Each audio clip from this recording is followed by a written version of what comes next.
Hello, everybody. You're listening to the Big Chill Podcast. This is episode 661. Lists, lists, and more lists.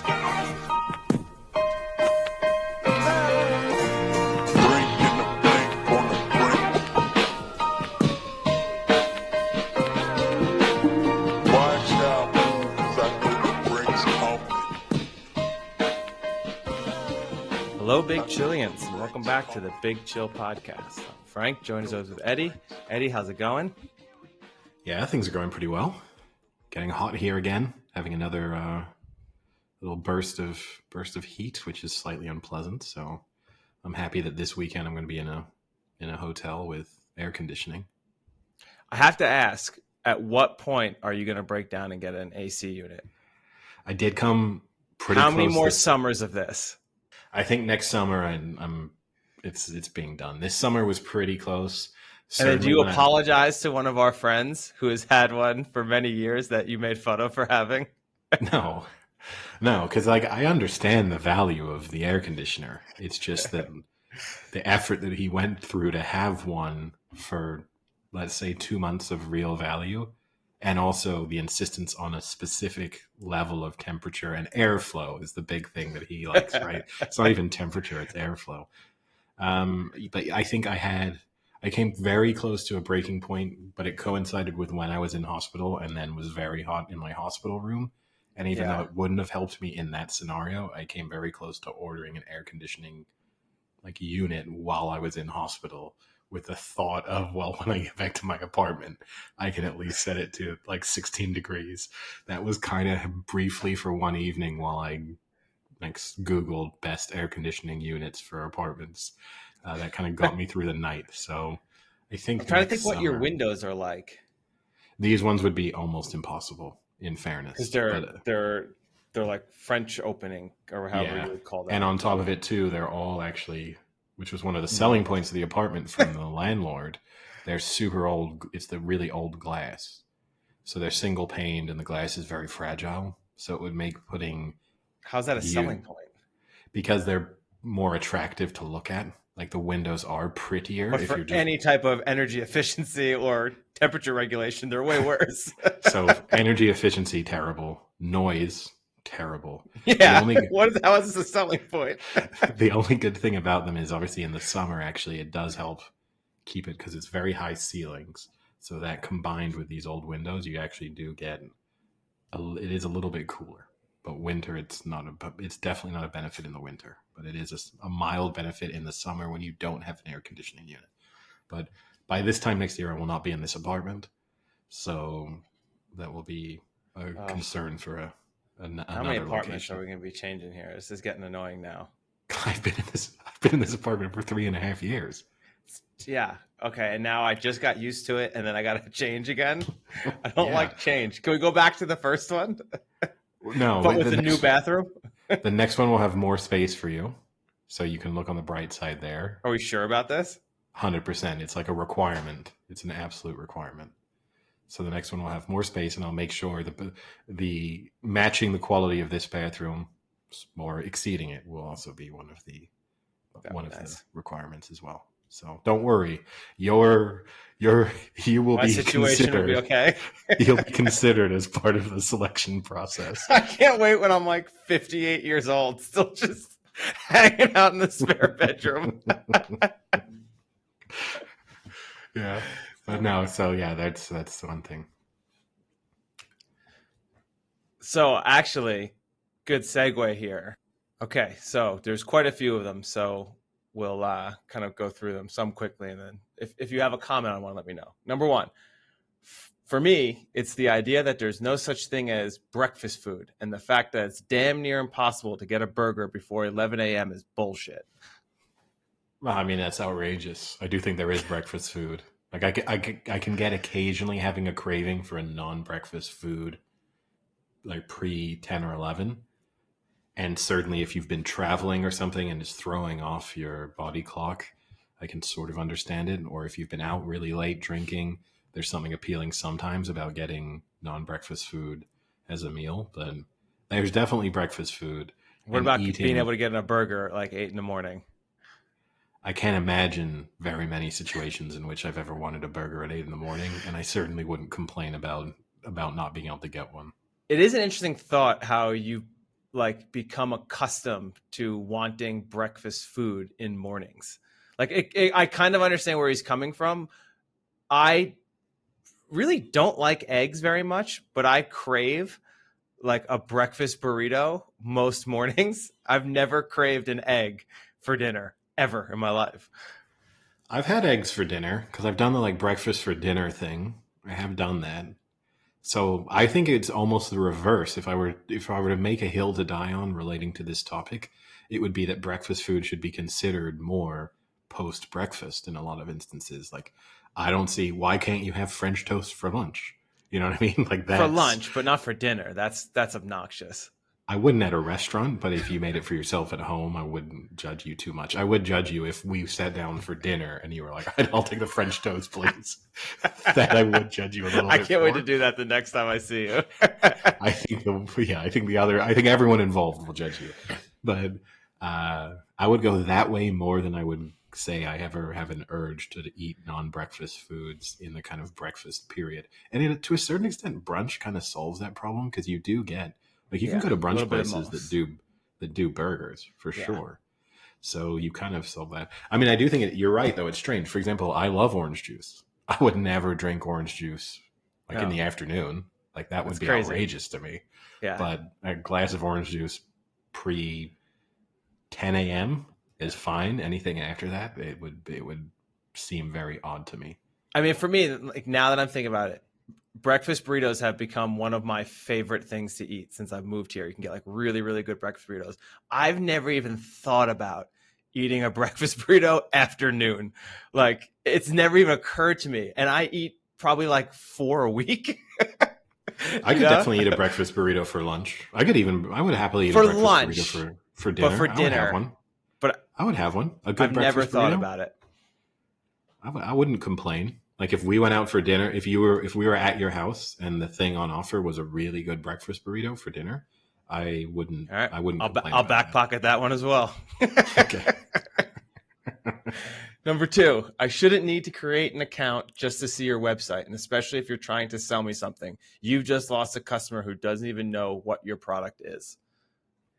Yeah, well, as someone who works in that area, I agree. If you can't understand what the product is without creating an account, then that's a real issue with a website. Um, but It I is do kind of annoying, understand it is, but I also understand why they want you to create an account. of So course, so they I can agree. email you and annoy the shit out of you. I think that annoys me more for like reading articles, not when they're putting it behind a paywall, because then I do understand if that's part of their business model. But more, it's like I want to read this article, but you also want me to create an account for For free free. just to read this, and I can't be bothered doing That's that. a pain. So I will just not read this article. Like There I was give a there was at least a 2 year period in my life that I would get these articles from like a local website and it would stop and ask me to sign in. And I thought I had to pay. So I just never did it for the longest time. And then one day I realized I just had to create an account and I could keep reading. But I was just so infuriated by the like idea of having to create an account that I just thought it was for a pay and just ignored it. All right, number three. Police siren sound effects should be banned in music. Shit freaks me the fuck out whenever I'm driving. yeah, I don't care about that. Okay. How about this one? Lions aren't the king of the jungle. I mean, I suppose it's true because lions aren't really in the jungle, right? But again, I don't care. Okay. Children, this one you definitely won't care about. Children's menus in nice restaurants should include smaller portions of normal dishes.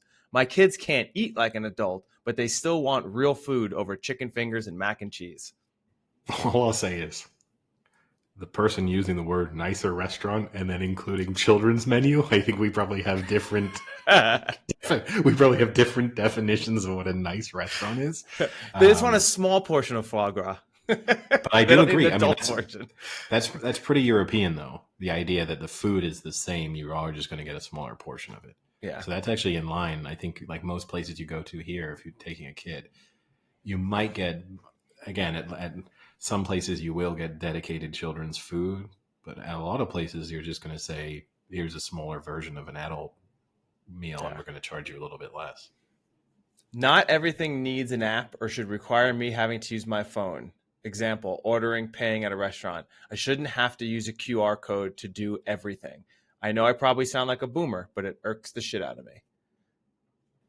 I kind of Doesn't agree bother. with this. This If, kind of if bothers me because it's usually more inconvenient than just walking up to someone and saying like, "Hey, can I get 2 Guinness and a bacon cheeseburger?" Because like the app, it's like you got to pick something and then it like freezes. And you got to go back. When you go back, it like empties your cart, and it does bother me a little bit when people are just so against face-to-face communication that they're willing to put up with this.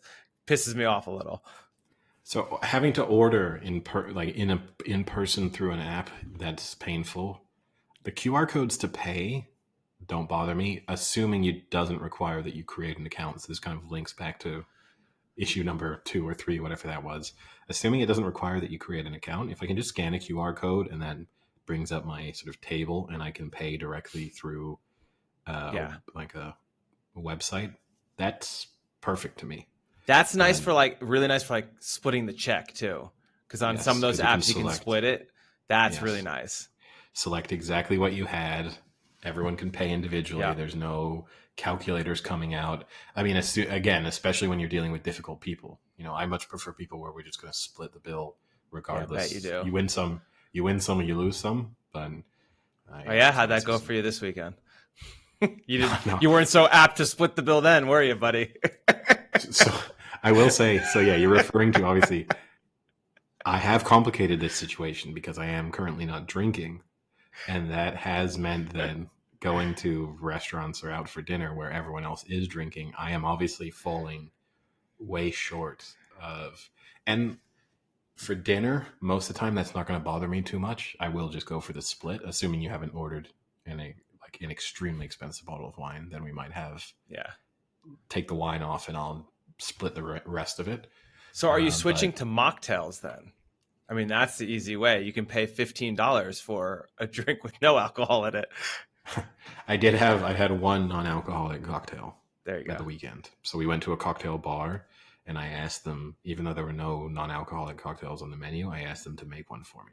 They charged me €8 for it, which actually their normal cocktails are like 18, 19. So I Okay, felt that's like not that was bad pretty then. fair. But then I split. So I took a loss there. Oof. I just, You should have chugged like 6 of those things. yeah, I just went for the split. But yeah. Here's the next one. It's really hard to buy thin sliced bread. For a while, stores used to offer thin, standard, thick, and extra thick. Then they just stopped offering thin slice. It matters if you are trying to reduce the amount of bread you eat and would rather a sandwich was more filling than bread. Does this bother you on a daily basis? No, I've not encountered this problem at all. And if I'm this a really bothered Go if ahead. this really bothered me that much, I would just buy an unsliced loaf of bread and then cut it myself to Yeah. the way I wanted it. If it were that big of an issue. How about this one, Eddie? Toilet seats, down, up. You're both fucking wrong and disgusting. Put the damn cover down before you flush. Oh, I'm on board with that.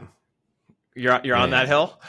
yeah. I think it's gross. I've seen the videos. I've seen how stuff sprays around the bathroom. I am closing the toilet seat before I flush every time. Not always in Are you public settings.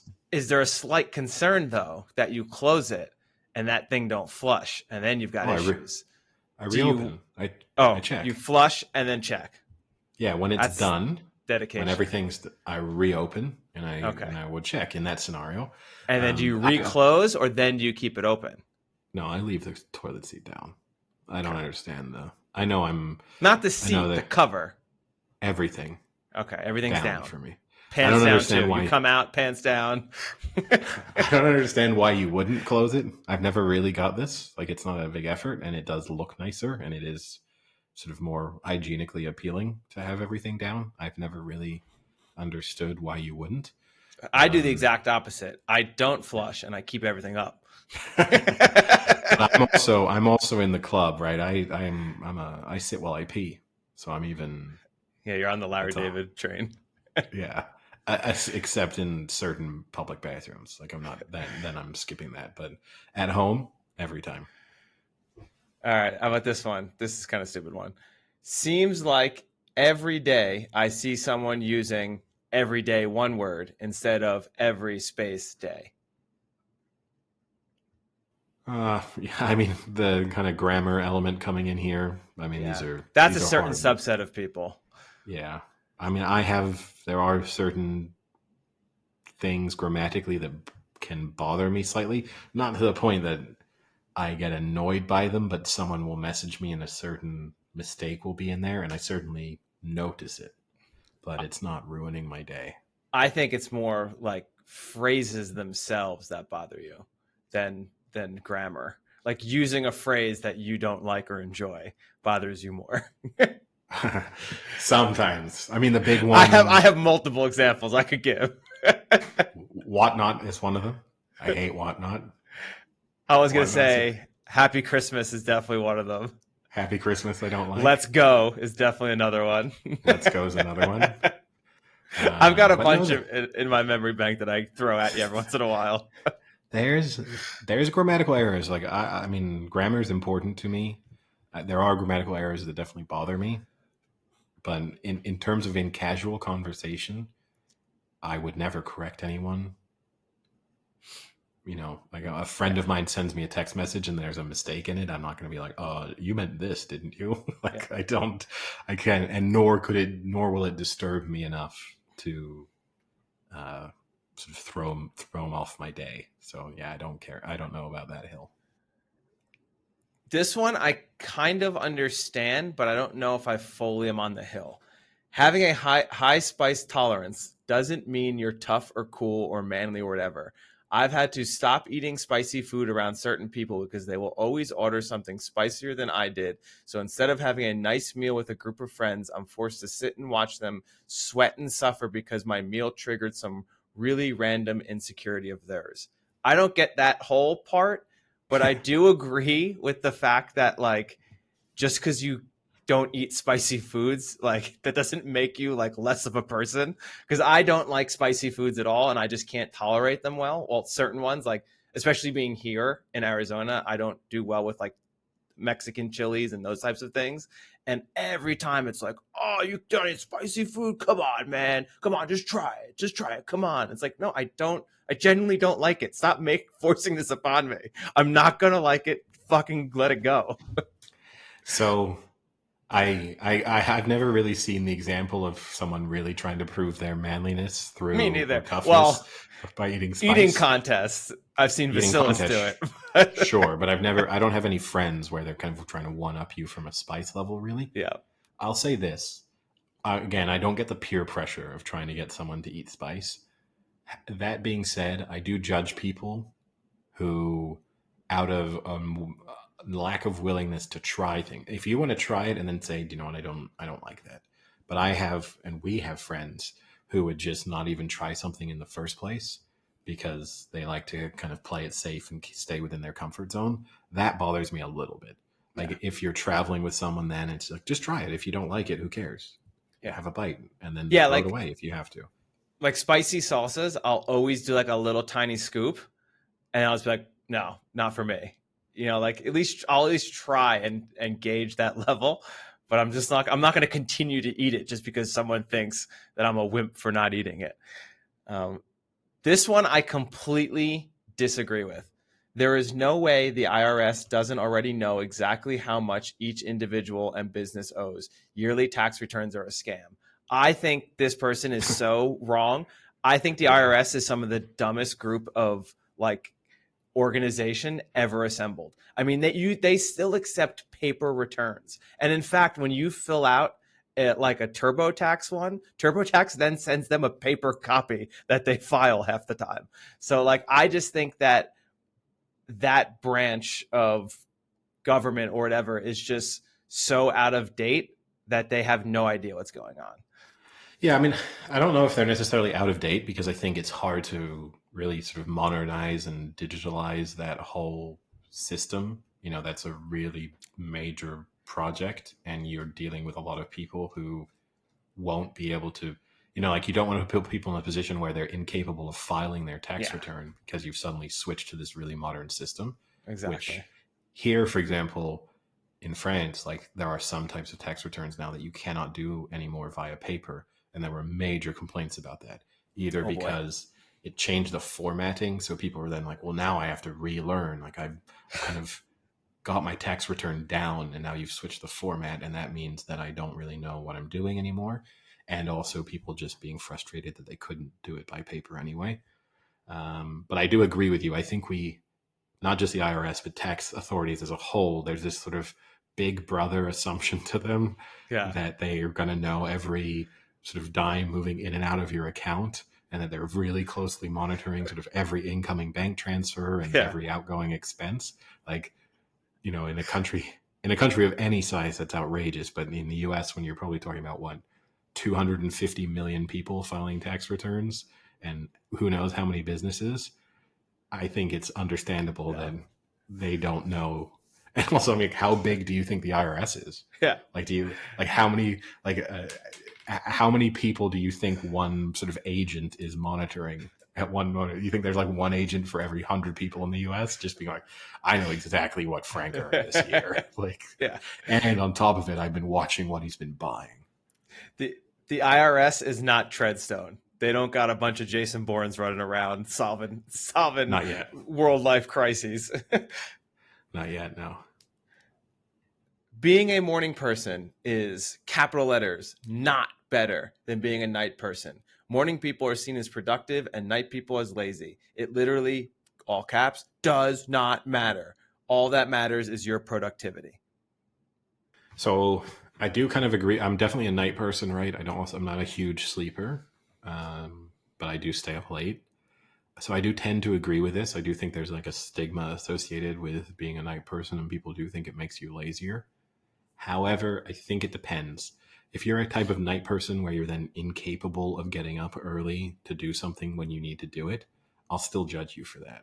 Yeah, But if you're just a night person who says, "Hey, look, I work from home and I don't need to be awake before 11, so I stay up till 4 in the morning every day and then I'm up when I need to do things," then that's fine. If you're getting everything done, who cares whether you do that at 2 a.m. or 2 p.m.?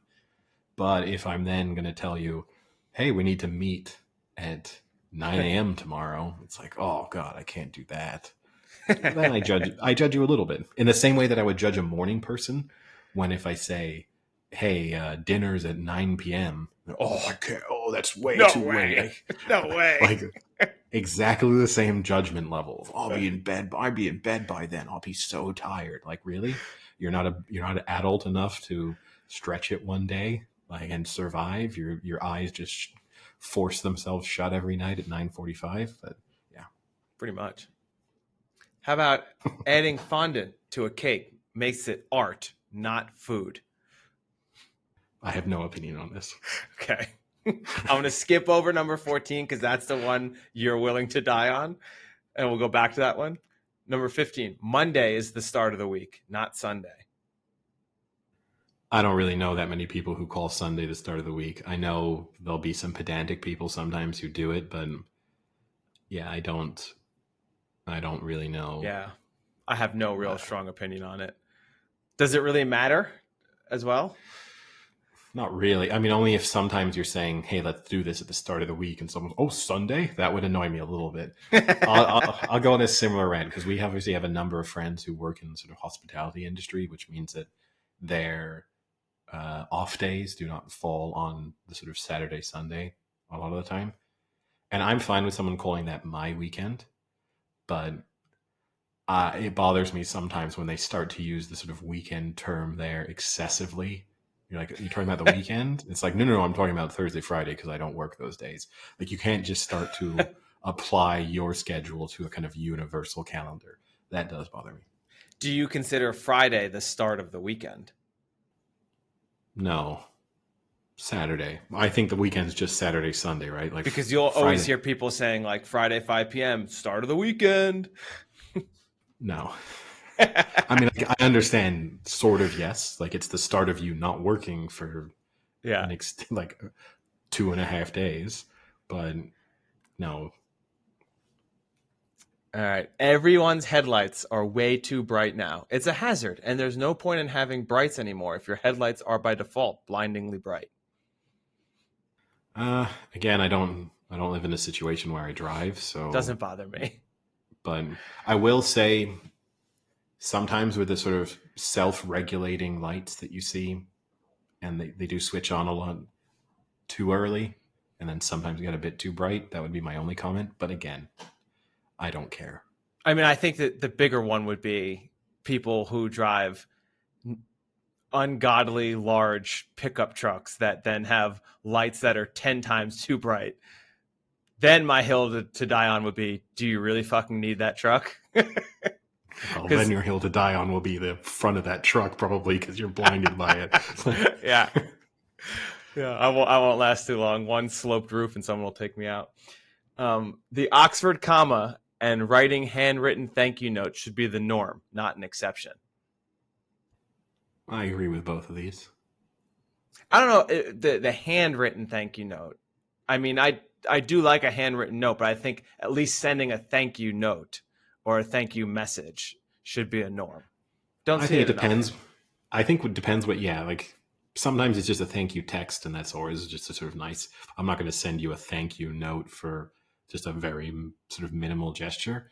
But whenever you receive a thank you, a handwritten one, it does feel way nicer. Like that? And you could, yeah, you got one on your desk. There you go. I mean, that is excessively long. But aside from that, that would be my quick take feedback on that one. But no, I think it's nice. You also kind of feel like a nicer person when you've gone through that effort. Yeah. But yeah, I think those should be the norm. Yeah, again, the handwritten note should be the norm, but I think this threshold at which you start, it's not like, oh, hey, you got my drinks last night. Let me send you a handwritten thank you note. That's a text message. But yeah. Pluto is a planet. I know and understand why it was reclassified. Don't care. To me, it's always going to be a planet.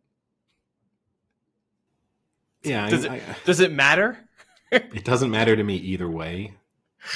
But I can kind of get where someone's coming from if you grew up with Pluto being a planet, as both of us did, because that was like 2007 or something when it switched. It's more for one of the other ones you said when people would then try and correct you. Yeah. When someone's like, actually, Pluto's not a planet anymore, buddy.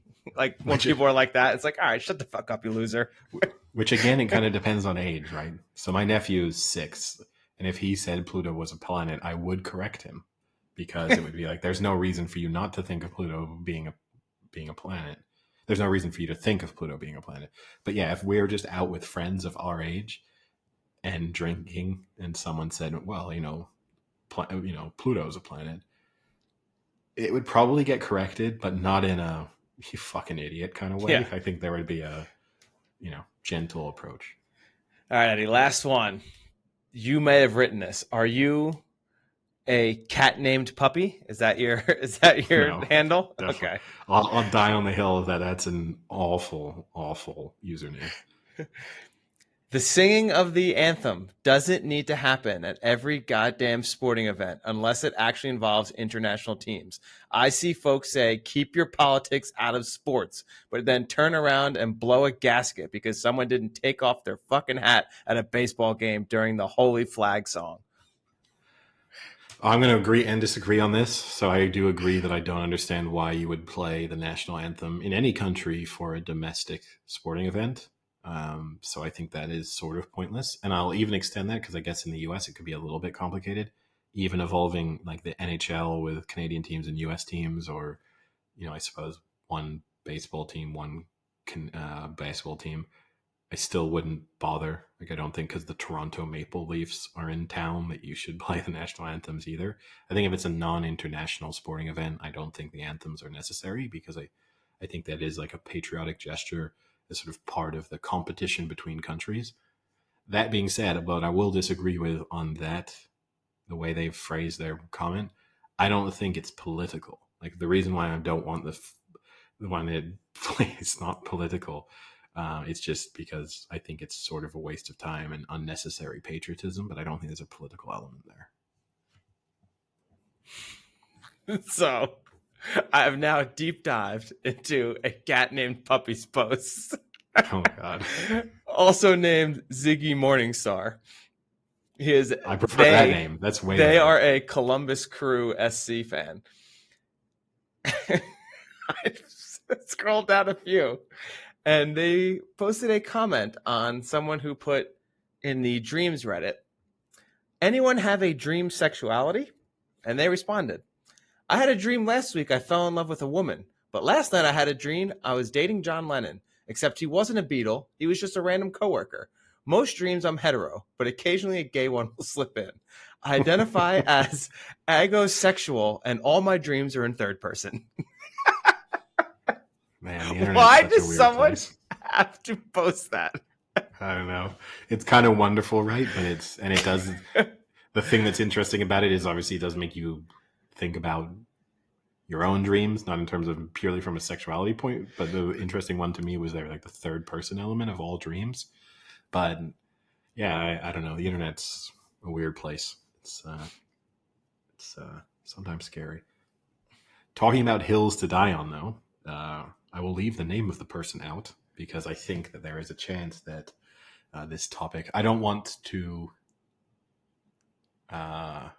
lead you to a particular opinion before I ask the question, but I'll just leave out the name of the person. But there was a conversation between me and a couple of people whom you know, and we were talking about like working at a company and coming up with an example that could be used to inspire employees so that they understood that careers are not always sort of linear growth, that occasionally you're going to plateau, you may even have a minor setback, and that you may also have to pivot at certain moments in your career, and that you also might have to find ways to use skills in new ways and to use skills that you didn't think would be relevant to the job.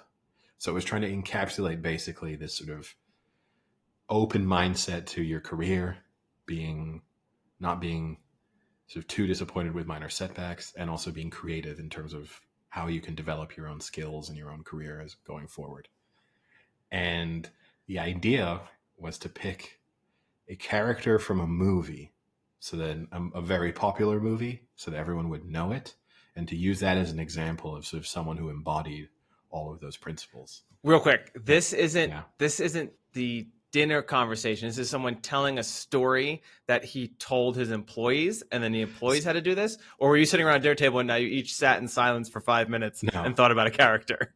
So this was someone saying that this was an idea that they had, but the idea had yet to be deployed. Fortunately, okay, like they were gonna present this to their employees. Yes. Okay. Exactly.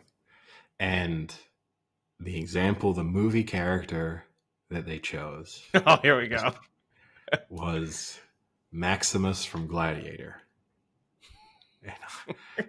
And they were like, well, because it's great because he, once he becomes a gladiator, he reapplies his skills as a general to help them to succeed. And in the end, he's able to sort of find success even in a really negative situation. And I was like, let me take my opinion on that, which is Maximus is a really successful general who's then supposed to be the next emperor, but doesn't end up being the emperor. Instead has his entire family murdered. Instead becomes a slave, and then eventually does kind of achieve a level of fame as a slave gladiator, but ultimately dies. Like, there's not a lot of the career trajectory there is basically very sharply downhill. I couldn't think, but I don't know, maybe how would you feel if you had a meeting and they were like, hey, Frank, I know things aren't going super well for you right now, but have you considered how Maximus dealt with some struggles? Yeah, that I don't know if I fully agree with that. It's not as if he had like work setbacks. His entire life was uprooted by a mass murderer sociopath.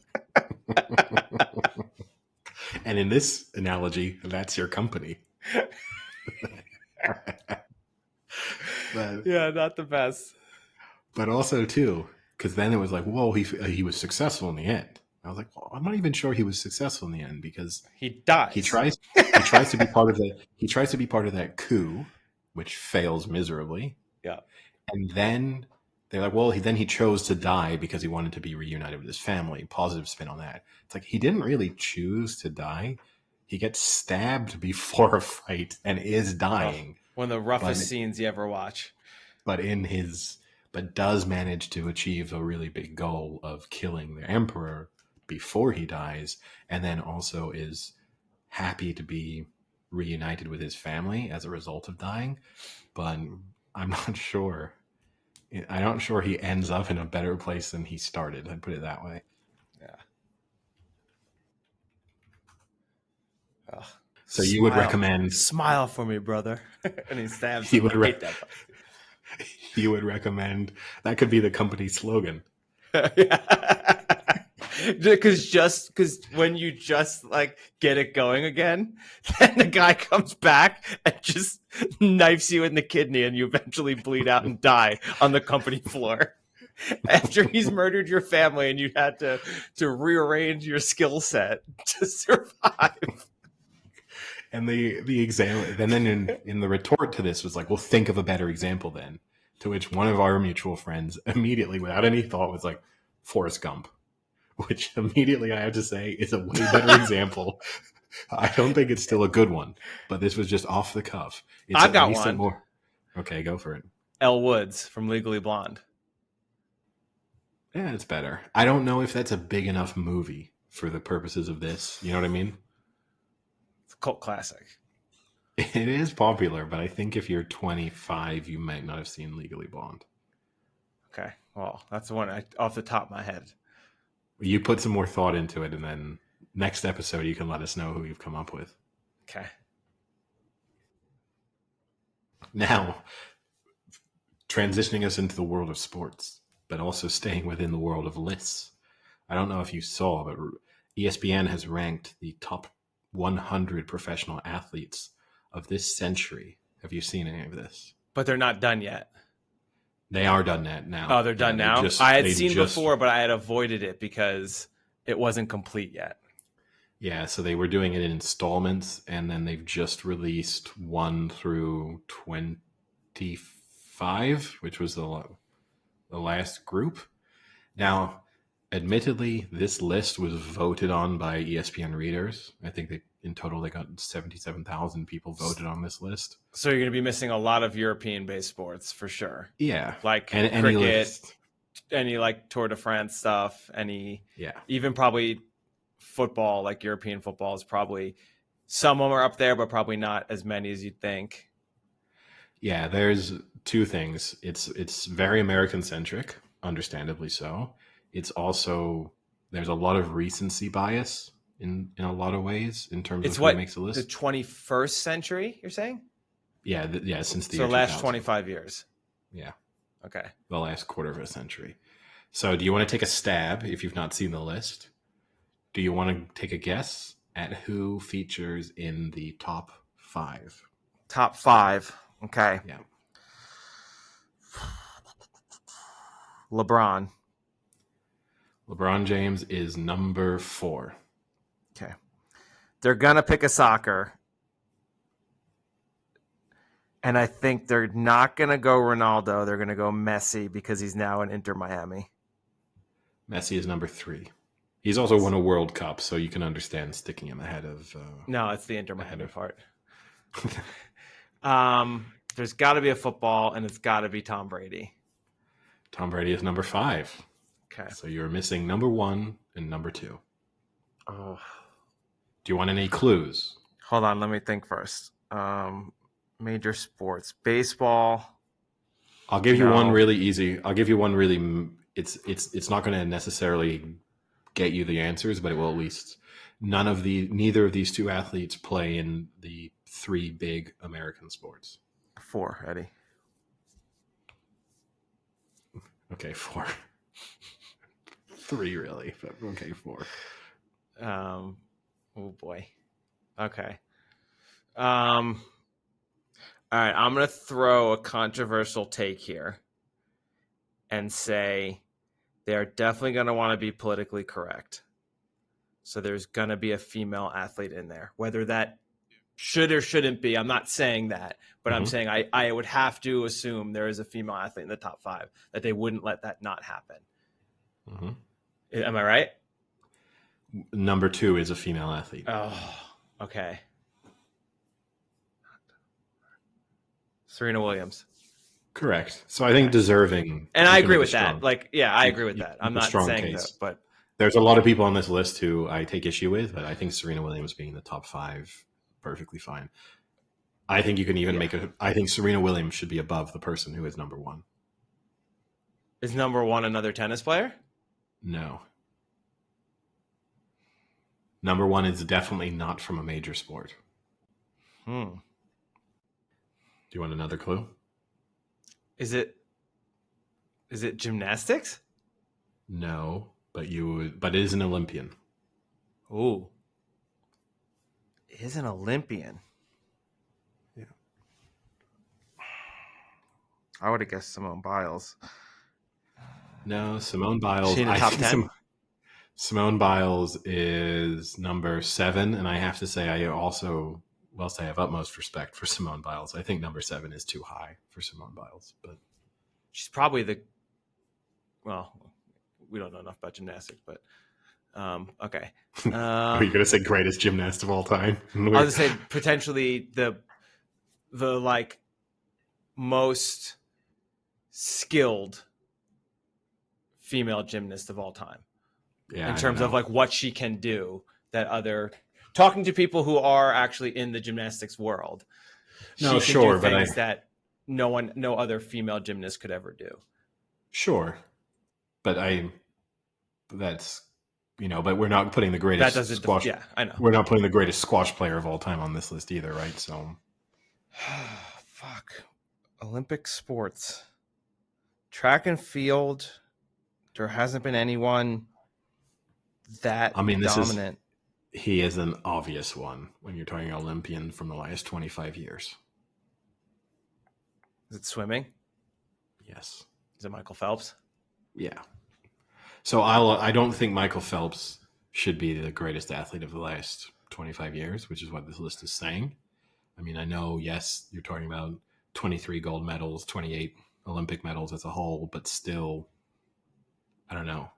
It was a lot of doing the same thing over and over again. It's a very niche sport.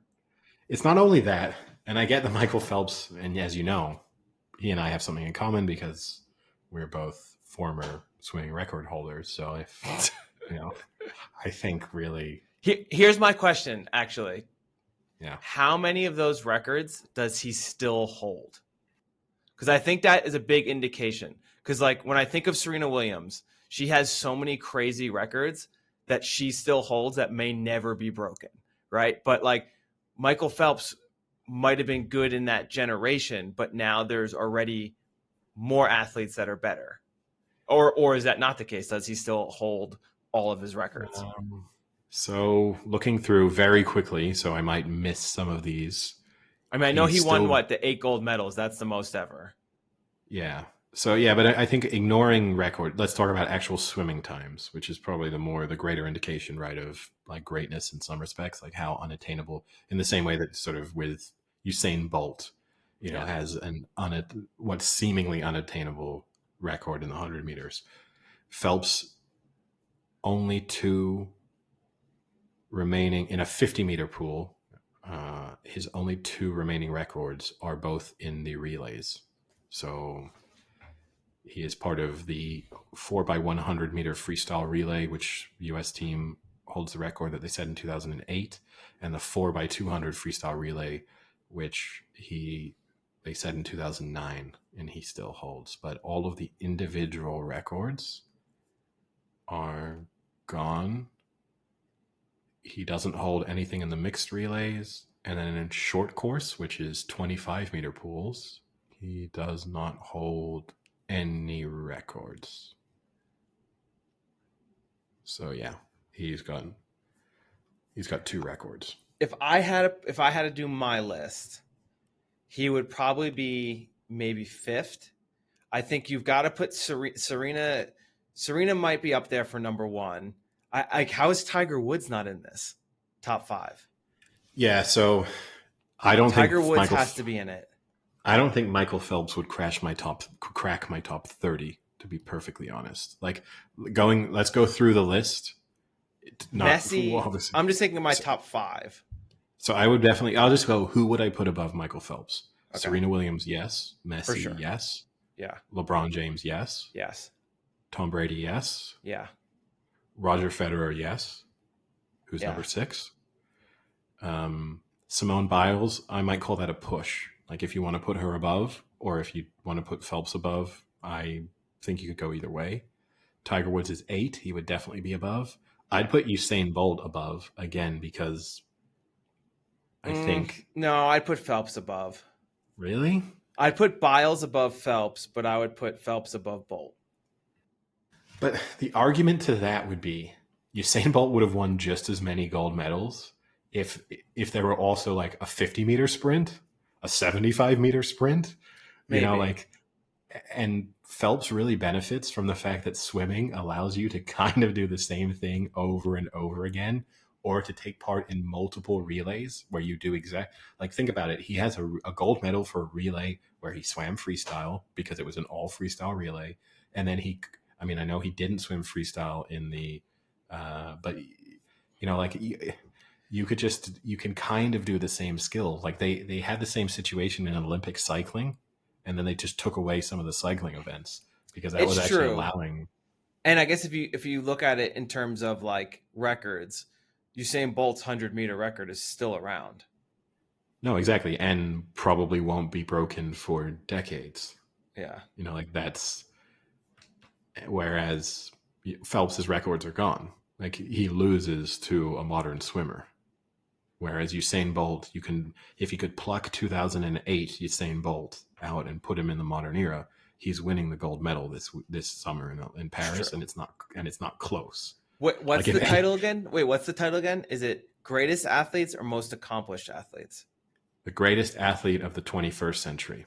That is ranking the top 100 professional athletes since 2000.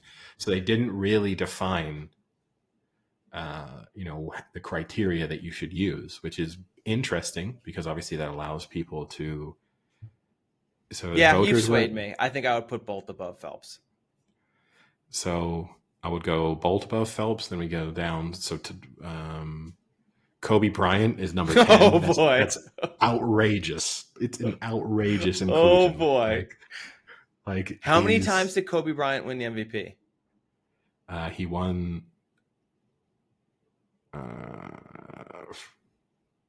I don't think he ever won the MVP. Never won. It was never the most valuable player. Once, 2007, 2008. He won. Because LeBron's won it 4 times. LeBron has won it 4 times. Yeah. Yeah. So you compare LeBron, just a quick stats. He's the NBA's all-time leading scorer, 20-time All-Star, 19-time All-NBA, 6-time All-Defense, 4-time MVP, 4-time Finals MVP, 4-time NBA champion, 3-time All-Star Game MVP. Incredible list of accomplishments. And then Kobe Bryant, Hall of Famer. Okay, LeBron James will be there too. 5-time champion, so 1 extra. That's all that matters. Rings. Although, were they all? Yeah, I guess they were all in the 2000s. 2 finals MVPs, so not as many. 1 MVP, 18-time All-Star, so not as many. 15-time All-NBA selection, so not as many. 12-time All-Defense, so more. And 4-time All-Star Game MVP. I mean, who really cares about All-Star Game MVPs? That. But yeah, I would. I mean, I don't even know if Kobe Bryant should be on the top 100. If I'm being if we're really opening this up to all sports, I don't think. Because I don't think he's in the top 5 NBA players of the last 20 years. I was going to say, who's the second best NBA player then in the last 25 years? I think you'd have arguments for Steph Curry. Changed the game of basketball way more than Kobe Bryant did. I think, I know you don't love that, but it's true, right? He's never won the MVP, I don't think. Has he? I think he. No. So for Steph Curry, it's 4-time NBA champion, Finals MVP once, 10-time All-Star, 9-time All-NBA, once All-Star Game MVP, 2-time leading scorer, and he leads He's the NBA's highest 3-point Point shooter. shooter of all time. I think Kobe might be the next best basketball player, but I think it's a major drop off. Yeah, he's not top 50 for sure. So we'll switch it off of. I don't care about Michael Phelps enough. I'll go people. We'll go down this list. Novak We'll do Djokovic both. is. We'll do both. We Okay, can do both. Djokovic is 11. He should be above both. Both. Rafael Nadal is 12. He should be above both of them. Yeah. Cristiano Ronaldo is 13. I think he should be above both of them. But I guess you could definitely. He definitely has to be above Kobe Bryant. But you could make a case for Phelps if you really wanted to be kind of sports agnostic. I get it, but I still think I'd put him above him. Okay. Steph Curry's 14. It's way too high for Steph Curry. Yeah, no, I would put Phelps and Bryant above him. Katie Ledecky is 15. Another swimmer.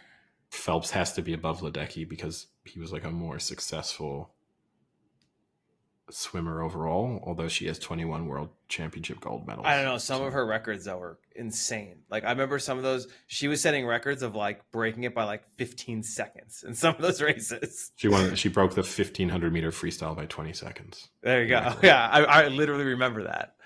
It was, like, they do that thing where they show, like, the world record line, and, like, it was off screen.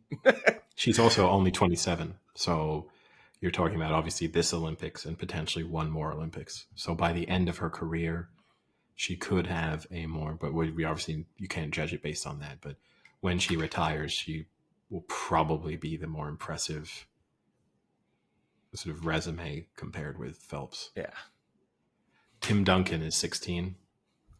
That feels too high for Tim Duncan. Shaquille O'Neal is 17. Feels too high for Shaq. Patrick Mahomes is 18. That feels like Patrick Mahomes probably shouldn't be the second American football player on this list. No, he should be the first. You're right. Lewis Hamilton's 19. I think there's a lot of people who Hamilton should be above based on sort of dominance in a sport, and what his overall career looks like. This is an outrageous one. Aaron Donald is 20. I mean, that's just Aaron Donald. Aaron Donald's an incredible athlete and an incredible player. Aaron Donald should not be in the top 100 greatest athletes of the last 25 years. If we're saying in terms of pure athletic ability, sure, but that's a different list.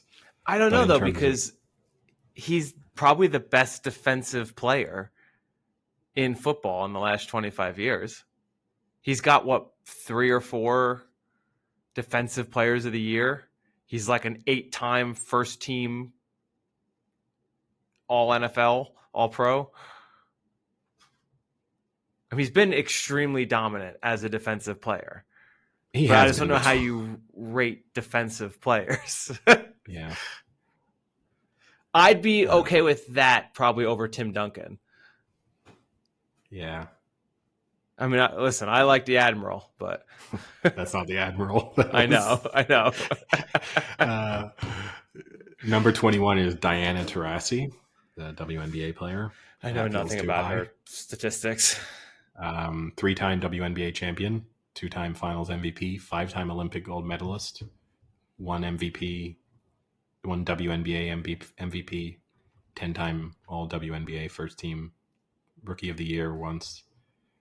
And WNBA's all-time leading scorer and 3-point shooter. But that sounds way more impressive than it is. But the WNBA didn't start that much. Like the WNBA started in 1994, so it makes sense that being the NBA's all-time leading scorer, that's 17. When are we going to get to a hockey player? When are we going to get to? I mean, this would be the argument. So the breakdown, ESPN's top 100 professional athletes of the 21st century by nationality. 56 Americans. Yeah, that seems about right. 4 Canadians, 3 Brazilians. Ooh, 4 Canadians. Wait. 4 Canadians. 4 Dominicans. Baseball players. 5 Spanish players. Nadal and soccer. 4 French athletes and 3 Japanese athletes. 4 French. 3 French, sorry, 3 French. And then on top of it, you have Germany, Jamaica, Sweden, and Serbia have 2. And then with 1, it's Argentina, Australia, Croatia, England, Greece, India, Northern Ireland, Panama, Philippines, Portugal, Russia, Scotland, Switzerland, Venezuela. For starters, ESPN, Scotland and England are not fucking countries. Just break the news to you. The country is the United Kingdom. So if you're gonna, your nationality is not Scottish, but the fact that we've just gone Lewis Hamilton and no other English athlete is going to appear in the top 100, I'm sorry, is mildly outrageous. Who would it be? I think you got. I think you could have a couple of cricketers. Like James Anderson should 100% be in the top 100 athletes of the last 25 years. Okay. A guy who's 700 plus test wickets, great, arguably the greatest fast bowler of all time. I think I would put James Anderson there, and I think you could make the case for a couple of other cricketers, but I think James Anderson is the only lock from an English perspective. From Olympian, there's definitely a couple of Olympians who should be in there. If we're starting to just go into how many gold medals did you win and like how dominant were you within your own sport, then there's going to be a lot of athletes toward the back end of this list are going to be like NBA players where you're like, all right, you're the 30th best NBA player of the last 25 years, and we've put you on that list versus an Olympian who was the greatest in their sport. So that would be an issue. Footballer, I think, is fine to leave none of them off. I would probably say rugby. So Sir Jason Kenny, most successful British Olympian by total medals and gold medals won, with 9 medals and 7 goals in track cycling in London and Rio. Throw him on there.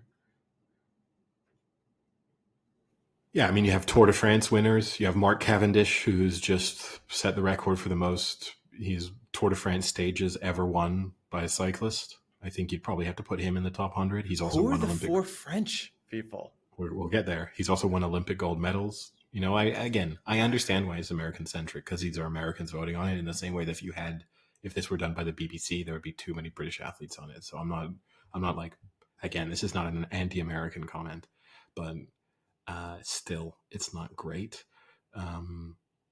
Yeah, there would be Olympians, there'd be cyclists, I think Johnny Wilkinson, I would probably put, iconic rugby moments. Any rugby players on there? I'm going to say no, because no one from New Zealand, for example. Think about that one. There's aside from Japan, there's no one, like there's 0 Pacific Islanders, New Zealanders, Australians on here. Oh no, there's 1 Australian, but still probably one a swimmer. Is it a torpedo? It probably is. One of the areas of the world that produces some of the greatest athletes, and gone, nah, that's okay. We're all right. Anyway, we'll keep going. So we get to our 22, our first hockey player, Sidney Crosby. Hey. 23, way too high. This is what I'm talking about. Kevin Garnett. What the fuck? Are we Kevin Garnett? 24, Albert Pujols. Good baseball player, but he's not the greatest baseball player of the last 25 years. So why is he the first baseball player on this list? It's tough because A-Rod was in the 90s, right? A little bit? No. Oh, was he? Yeah, started like a year in the 90s. or two? So Pujols probably started in the 90s too, technically. Yeah, he's like 75 years old. Yeah. That's why he has stats. Okay, and I forgot another sport because Floyd Mayweather's next. There should be British boxers on this list. You telling me Tyson Fury's not making this list over fucking Kevin Garnett? Give me a break. Give me a break. 26, Peyton Manning. Floyd Mayweather at 25 seems pretty low. It does seem low. There's definitely, I mean, if Floyd Mayweather sees that list and goes, I'm below Kevin Garnett, I think I'd be going in. I mean, he couldn't hit Kevin Garnett in the head because he's too short, but I would be trying to knock him out if I were. What's 26? 26 is Peyton Manning. Okay. 27 is Randy Moss. That seems high. This one seems really high, and this is a major recency bias, as I mentioned. 28, Nikola Jokic. He's already like what, 2-time MVP, 3-time MVP though. 3-time MVP. He should be. I'll put it this way: it's He too should be high for above you. Kobe. It's too high for Jokic. He should be above Kevin Garnett for sure. Yeah. 29, Michael Schumacher. Interesting one of the like 90s versus 2000s balance there, but he did win 5 championships in the 2000s. Number 30, Mike Trout. Probably shouldn't be 30th, but he should be above Albert Pujols, I think. 31, Clayton Kershaw. Too high for Clayton Kershaw. Number 32, Marta, the Brazilian footballer. She's probably the greatest female Brazilian footballer of all time. I don't know where that puts her on the list, but okay. 33, Miguel Cabrera. Like, are you fucking kidding me? What? I We're don't even stretching. know. We're reaching for straws now. I genuinely don't know with some of these people if they really even make, like, I don't know if Cabrera makes the 100 greatest baseball players of this century. Like, once you start including pitchers and everything, like, I don't know. I mean, you 34. can't tell me Joe Root isn't higher than Miguel Cabrera. No. 34, Tamika Catchings, and WNBA player. Who? Okay, Sorry. I'm sorry, but who? 35, Dwayne Wade. Outrageous. Oh, God, 36. Because he hosts the Cube. So 36, and we have our third WNBA player on the list, Maya Moore. 37 is Ichiro. He should be higher than... Oh, come on. He should be way higher than Pujols. And Trout. Oh, my. He should be the number one baseball player. Probably. Wait, like, if you ask me who is the best baseball athlete, I would hands down say Ichiro. This is an interesting one. So 38 is Barry Bonds. But, like, obviously there's a major 90s influence in terms of how we view Barry Bonds' career. But in the 2000s, he hit 317 home runs. So, and 4 consecutive MVPs. 39, outrageous Kevin Durant. Outrageous. 40, Justin Verlander. Oh, that's a wife bias. 41, Dirk Nowitzki. I think I would put Dirk above a bunch of the basketball. I'd put Dirk maybe above Dwayne Wade. I'd put Dirk above Kobe almost. 42, Giannis. Come on. Giannis at 42. 43, here you go. A-Rod. Alex Rodriguez, 43. See, now, again, I think it should be Ichiro then A-Rod. You cannot tell me, like... I'm okay with Barry Bonds. But Bonds... I would say Bonds is the juicer, but yeah, point So taken for A-Rod. But I feel like... I don't know. I feel like A-Rod, had he not been the personality he was, probably could have made himself the greatest baseball player of all time. Like, his athleticism and skill set was unmatched. He's just a head case. Number 44 is Michaela Schifrin, the skier, who I obviously don't follow skiing too closely, but occasionally I do throw Schifrin into some accumulators for skiing when it just pops up on the recommended list of bets, and she's always like heavily odds on, and she almost always wins. So that's the only way I'm going to gauge her greatness. But didn't she do like really poorly at the last Olympics though? Didn't she that was what, 2022? Yeah. Yeah, she was supposed to win like every event, and I don't think she won like any. She's 3-time Olympic medalist, 2-time Olympic gold medalist. So she's not done super well in the Olympics, but she has 96 World Cup wins, 59. Yeah, she would. Yeah, because I remember that Olympics. I remember watching because she had there was like issues at home or something like that she was having. I think like someone in her family may have passed away or something. Way to bring down the podcast. 45, David Ortiz. 46, Max Scherzer. There's too many. Wait, did you say David Ortiz? Yeah. There's too many baseball players on this list. Max Scherzer? Come on. 47, Jimmy Johnson, the NASCAR racer. I mean, I don't know. Oh, I thought you meant the head coach. I don't know how to judge NASCAR. You know, he has 7-time NASCAR Cup Series champion, tied for the most of all time with Dale Earnhardt and Richard Petty, and only driver to win 5 straight titles. So that sounds like a good resume, and I feel like he should be higher than most of these baseball players. 48, Thierry Henry. Henry should be above a lot of these people. Is he the third best soccer player then, according to this? According to male soccer player on this list, he's number 3, behind. And then you have Marta. Messi and Ronaldo. Yeah. Thierry Henry shouldn't be 3, but that's okay. Number 49 is Aitana Bonmati, who's a female football player, 5-time Liga F champion, 6-time Copa del Reina winner, 6-time Champions League winner, 2-time Champions League final MVP. I didn't know that was a thing. World Cup winner, World Cup final MVP, World Cup Golden Ball, Ballon d'Or winner, best FIFA women's player. I mean, that sounds like a good, I don't know. Number 50, Zinedine Zidane, who should absolutely be above Thierry Henry. 51, shouldn't be on this list. Shouldn't even be in the top 1,000. Steve Nash. That's the Canada. That's number 2. Crosby and Nash. Number 52, shouldn't be in the top 1,000. Adrian Beltre. Why are there so many baseball players? I think this is just reflective of the fact there's a lot of people who read ESPN who are baseball fans, and they have voted in numbers. Like, this is so heavily skewed. Number 53, Derek Jeter. Number 54, Alex Ovechkin. Should be higher than a lot. Oh, he should be way higher. Number 55, outrageous, Luka Modric. Come on. Number 56, Alexia Putellas, another female football player.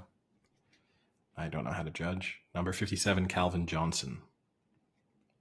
Iffy, because you're talking about one of the greatest wide receivers of all time, but also very little team success. So I don't know. It's kind of a difficult one to gauge.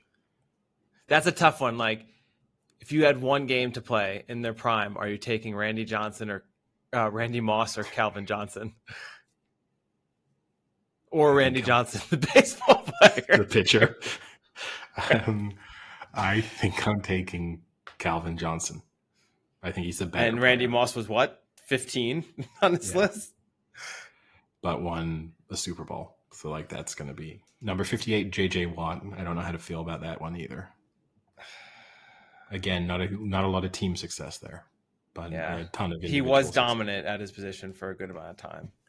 59, Mariano Rivera. He should be higher than a lot of these baseball players. He should be way higher.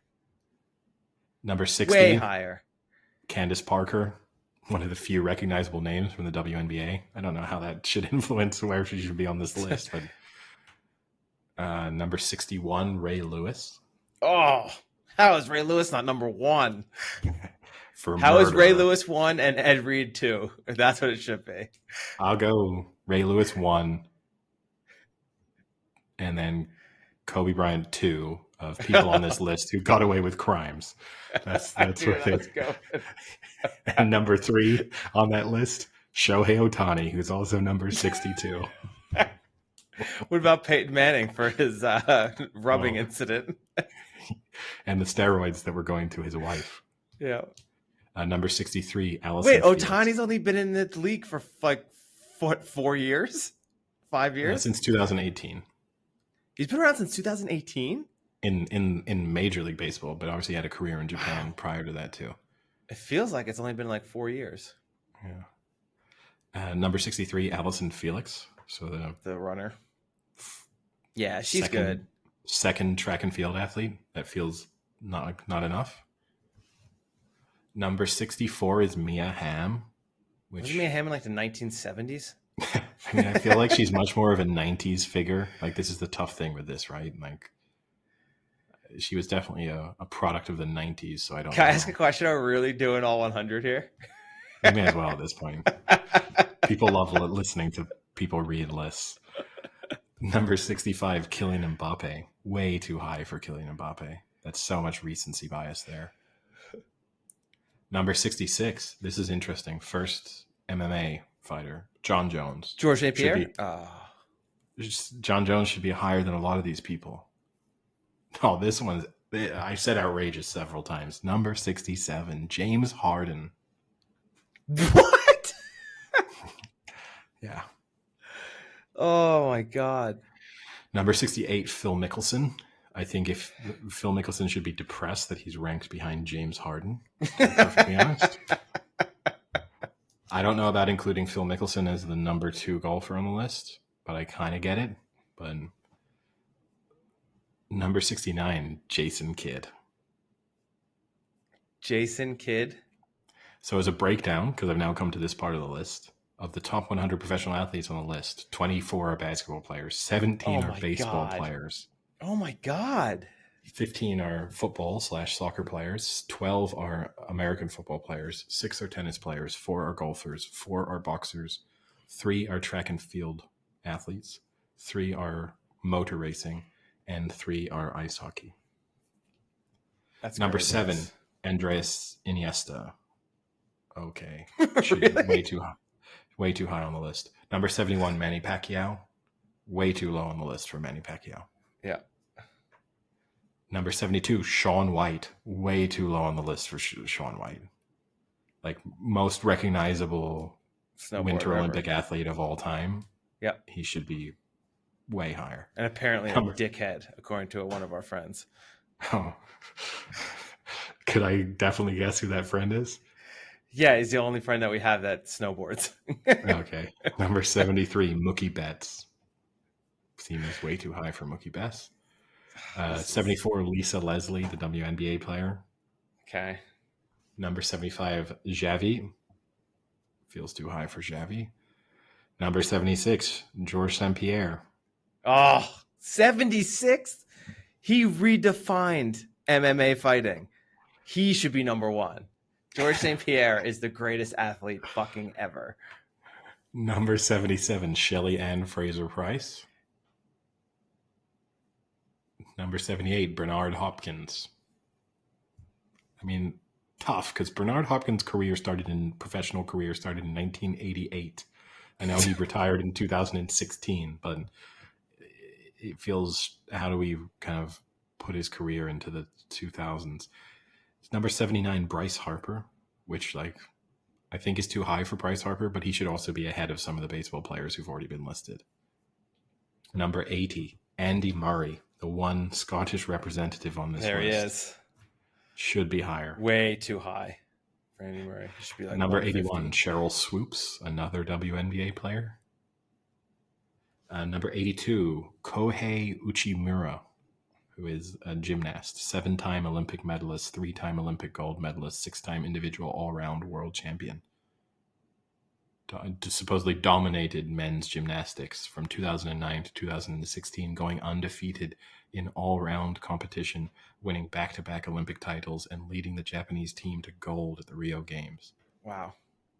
You know what? I'm thinking there's a lot of Olympic sports that aren't covered here. Like no wrestling.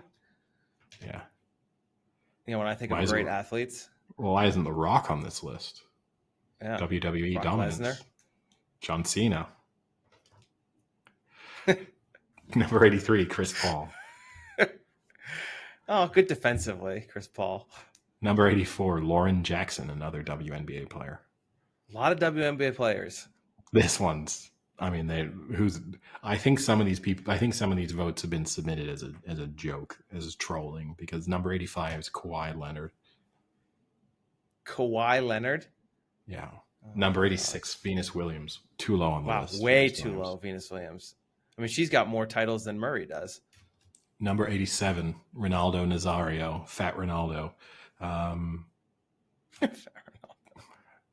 Too low on the list, probably. It should be above Mbappe, like based on sort of achievements, full achievements. We're talking about comparing it. It's a 2-time FIFA World Cup winner, although you know what? Won in the 2000s. For so far, we've had We've had no female golfers, have we? No, which is surprising. But 27 WNBA players. Yeah, way too much focus on the WNBA as being the source of great female athletes. Yeah. In the same way that way too much focus on baseball for being a source. What about like softball? What about like Jenna Finch? Is that her name? I couldn't tell you. The pitcher, the really fast pitcher. I don't know. That was like dominant. Number 88, Roy Halladay. Number 89, we get our speaking. Yeah, Jenny Finch. It's like they heard you. The first female golfer, Annika Sorenstam. Oh, there you go. Should be higher than a lot of these WNBA players. She dominated. Number 90, Aja Wilson, another WNBA player. Number 91, Aaron Rodgers. I'd actually argue he's too low. Compared to where a lot of this list has come from, he's too low, but at the same time... he has to have won more MVPs than 80% of these WNBA players. Yeah. He's won 4. And baseball players. Yeah. And, yeah. Yeah. Pedro Martinez is number 92. Number 93, we have Rory McIlroy. Number 94, we have Ronaldinho, who should have been above some of the football players who've already been listed. Number 95, Zlatan Ibrahimovic. He shouldn't be on this list. That's an American bias. Yeah, it's just big name, recognizable name. Number 96, Darrell Rivas. Okay. Number 97, we get our only cricketer on this list, which is Virat Kohli. Kohli's at 97? Kohli should be higher, but at the same time, Kohli shouldn't be the first cricketer on the list. Like, he's not the greatest cricketer of the last 25 years. So to have him as the greatest, like representing cricket as the greatest athlete. Again, but to put him at 97 is just like an insult. Yeah. Number 98, Connor McDavid. Ooh, cracked the top 100. Feels a little early for the Connor McDavid inclusion. He's got a lot of stats though already. Number 99, Ed Reed. Ed Reed made it, baby. My favorite football player of all time. To wrap off the top 100, Charles Wait. Woodson. Oh, damn it. You were never going to guess. What it was. You were never going to guess Charles Woodson. So Charles Woodson. I hope the listeners enjoyed that 30-minute reading of 100 athletes. But you know what? Also, like even college sports, not many. Like I would make an argument Tim Tebow deserves to be on that list. Above a lot of the people who featured, yeah. I mean, there's not enough Olympians. Like Reggie Bush deserves to be on that list. I mean, he doesn't deserve dominant in college football. He doesn't deserve to be in the top 100, but he does deserve to be above some of those people listed. But yeah, there's not enough Olympians as a whole. And there's no rugby players. That's kind of crazy. Only one cricketer, kind of crazy. Trying to think of other sports. There should probably be, no jockeys. No jockeys. Why isn't Ryan Moore on that list? Frankie Dettori. Oh my God, it's fucking outrage. Max Verstappen. How is he not on the list? Yeah, it's a good call. Like if you're gonna put Connor McDavid, you got to put Max Verstappen. A guy just dominating Formula, like dominating his sport, and he's not making on the list. Yeah, we can have, 37 NBA players, most of whom haven't even played in the NBA Finals. And 50 baseball players, most of whom no one could even recognize on the street. Yeah. You know what bothers me about the baseball? It's like baseball. This is going to be a hot take, but baseball is definitely trending down. And just because it's like a major sport doesn't mean you have to take 20 athletes from it. Like if there just aren't that many great athletes in baseball right now, then there just aren't that many great athletes in baseball right now. You can't just be taking people just because like, oh, it's a major sport. Like this guy's got to be on the list. Like, no, he doesn't. I think my real issue with that list is not only, there's the bias based on Americans, totally understandable. Bias based on sports. There's too much recency bias there too. Like I don't think someone who's only had a 5 or 6 year long career should be on the list of the top athletes of the last 25 years. And yeah, there's too many baseball players. But I think that's just because baseball fans read a lot of stuff online, and so they voted. I think that's the answer to the question, really. It's like we basically just found out a lot of ESPN readers are baseball fans. That's what that list and Kevin Garnett fans. Yeah, and Kevin Garnett voted a lot.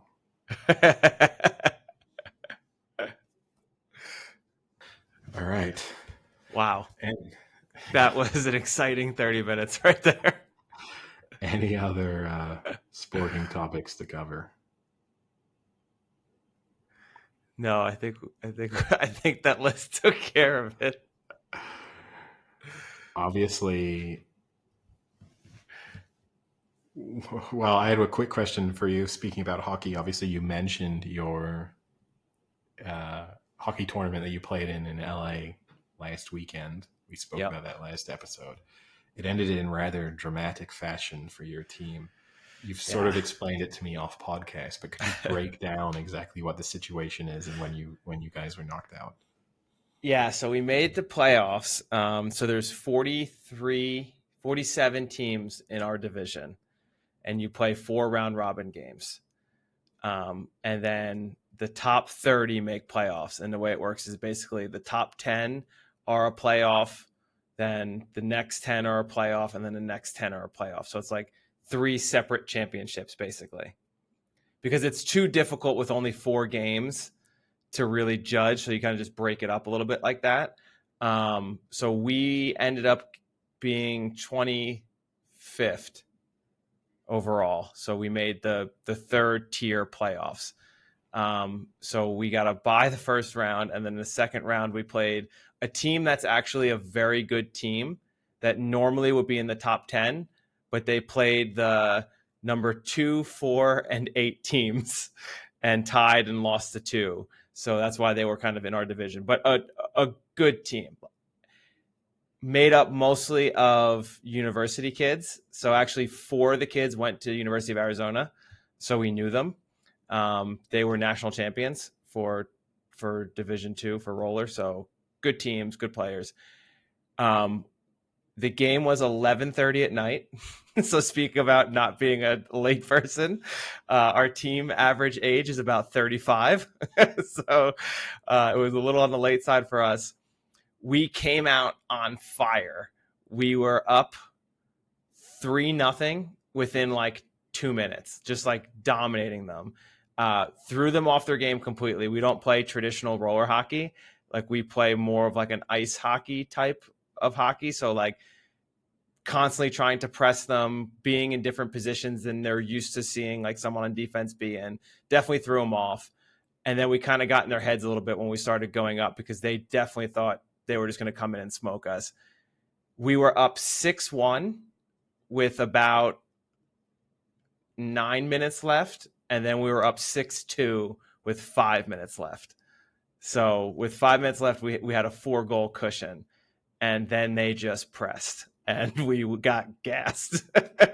Like we were dead. I personally was spent. Like I was taking 30-second shifts and having to come off because I was just so gassed. But they were kind of just, some of them were lucky goals. Some of them were us just playing stupid. Like we were up 4 goals and our defender was still taking the puck and like trying to go up and like create odd man rushes. And then he would turn it over or someone would turn it over and then they would come back with like a 3-on-1 or a 2-on-1 when we should have all just been sitting back and just wasting out the clock basically and keeping everything in front of us. So that was kind of the issue. We didn't adjust our game. And then also they just had a bunch of rebounds. Like we weren't clearing people out of the net. Like, so out of those 4 goals, I think 3 of them were like rebound goals. Can I ask you one question? Is there icing in this? No. So you can just like sit back and then just clear the puck. It. Yeah. And then just you make them come again. Yeah. The difference is with roller is it's a lot more possession. So if it's actually not advantageous to do that because then you dump it to them and then they'll all kind of like come back and get it. And then they'll all kind of like start to come forward and try and catch you like reaching or like messing up to try and intercept the pass. And then like they're gone. So it becomes difficult, like because they get a lot of speed and you don't want them getting a lot of speed coming with the puck, which is what they'll do if you just dump it. So it's tough, but we actually played really well. I mean, I was pretty pissed. Some of the team wasn't that upset about it. We played a lot better than I thought we were going to, but it still sucks. Like we should have beat them. And then that team ended up losing in overtime to the team that won.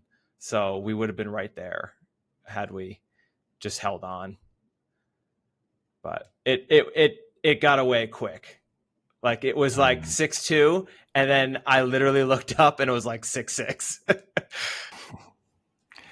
Well, that'll happen to you. But next year, you'll get it next year. Yeah. I mean, the only good thing is a lot of those people had never played in this championship before, and they were pretty hesitant as to how good we were. And a lot of them were like, I just want to go and play and have fun. Like, I don't care about winning. But then after that, a lot of them were like, oh, I want to come back next year. Like, I think we got a shot. So it definitely changed the mentality, because me and the other player were like, no, we got to make playoffs, and we should be winning. And they were like, really? Are we really going to win a playoff game? And I'm like, no, I think we're pretty good. Like, you guys don't get it. So that'll definitely change.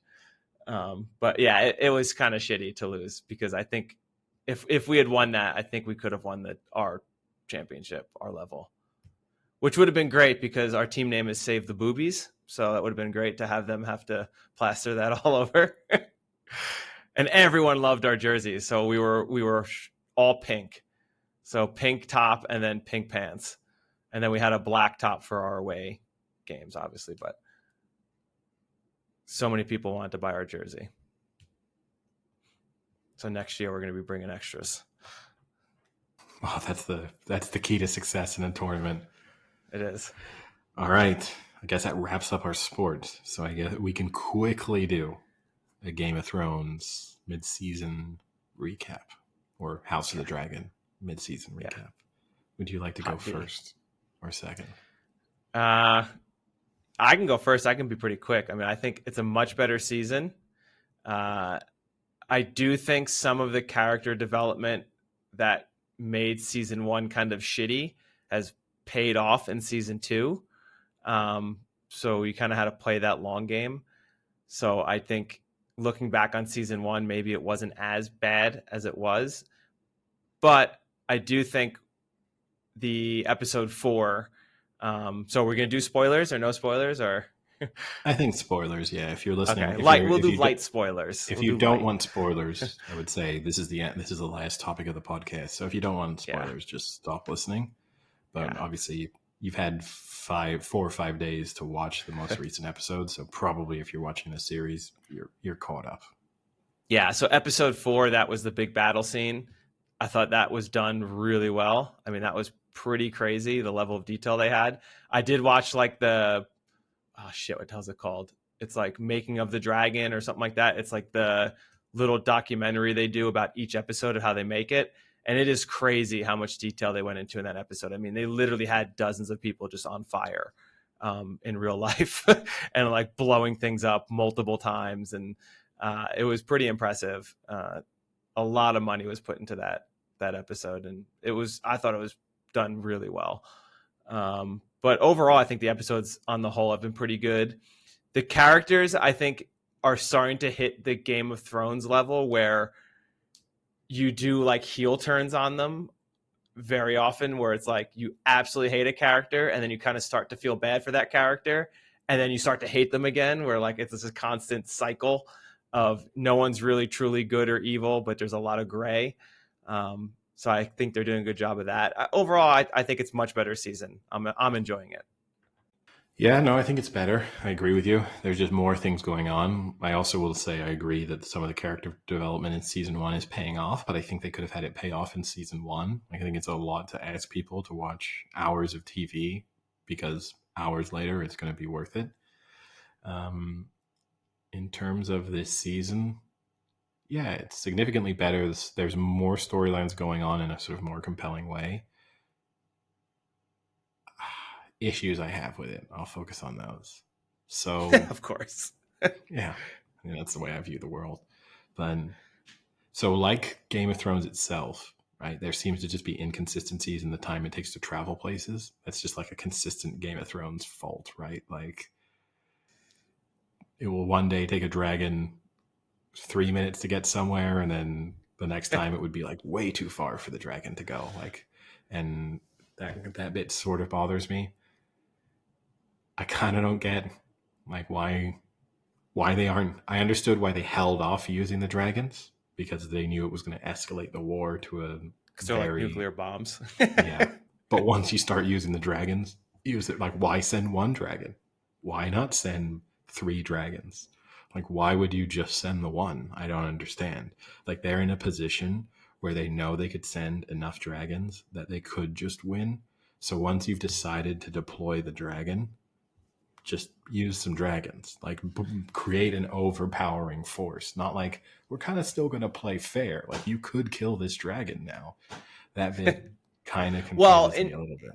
in fairness, in that one episode, they didn't think that the Green would have their dragon there. So I think just sending Rhaenys with one dragon, it was doing the job very quickly. Had another dragon not popped up, that thing would have been done in about 5 minutes. But they could have considered the possibility of like, hey, maybe we just have a couple dragons hang in the background just in case. Yeah. Like if something were to happen, they could help out. They could get you out of trouble. So that bit was a bit strange to me. But no, I'm enjoying the episodes as a whole. Plot wise, I don't think there are major holes, really. It seems to all pretty much line up. I knew I had one that I thought of while I was watching it, but it seems to I had one, like there's always a lot of little ones, like stupid ones, but the one stupid one I kind of thought of that I thought was pretty funny was in the episode where the king gets roasted but is still alive. Instead of just throwing him on the back of a dragon and flying him back in 5 minutes with like a helicopter EMT type scenario, they slowly drag him in the back of a hot box.